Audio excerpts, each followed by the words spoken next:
Indonesia. Indonesia satu negara yang merdeka pada tahun 1945. Tepatnya pada bulan Agustus tanggal 17 yang bertepatan pada hari Jumat. Oke, itu adalah tanggal kemerdekaan Indonesia. Sebutkan beberapa hal tentang Indonesia.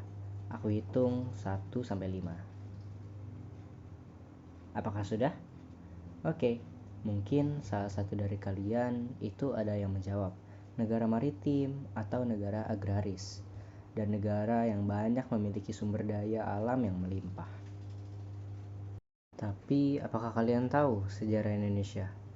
Oke, sejarah kemerdekaan Indonesia itu dimulai pada saat Amerika menjatuhkan bom di Hiroshima dan juga Nagasaki.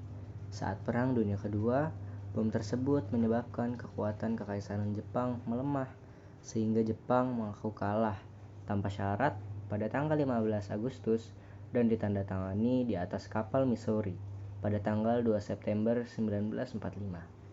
Terus ada peristiwa Rengas Dengklok yang dimana golongan tua dan golongan muda yang berbeda pandangan untuk melaksanakan proklamasi, di mana golongan muda menculik Insinyur Soekarno dan Muhammad Hatta ke Rengas Dengklok, Karawang, untuk mempercepat proklamasi dan kemerdekaan Republik Indonesia. Dan pada kejadian itu terjadi kesepakatan antara golongan tua yang diwakilkan oleh Soekarno dan Hatta serta Ahmad Subarjo dengan golongan muda untuk kapan melaksanakan proklamasi. Keesokan hari ya, tepatnya pada tanggal 17 Agustus, dikumandangkanlah teks proklamasi Indonesia dan itu dijadikan sebagai Hari Kemerdekaan Indonesia. Dan kejadian itu terjadi di Jalan Pengangsaan Timur nomor 56. Proklamasi kami, bangsa Indonesia, dengan ini menyatakan kemerdekaan Indonesia. Hal-hal yang mengenai pemindahan kekuasaan dan lain-lain diselenggarakan dengan cara saksama dan dalam tempo yang sesingkat-singkatnya. Jakarta, 17 Agustus 1945, atas nama bangsa Indonesia, Soekarno, Hatta. Tetapi itu hanya baru awalnya. Ada beberapa perang di tahun 1949 dan beberapa tahun sebelumnya.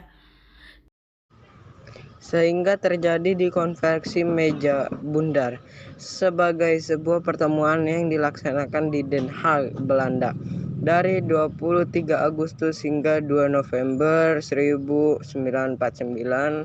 antar perwakilan Republik Indonesia, Belanda, dan BFO. Oke, itu hanya baru faktor sejarah Indonesia, belum dari faktor yang lain. Indonesia itu adalah negara yang sangat luas, banyak suku budaya di dalamnya.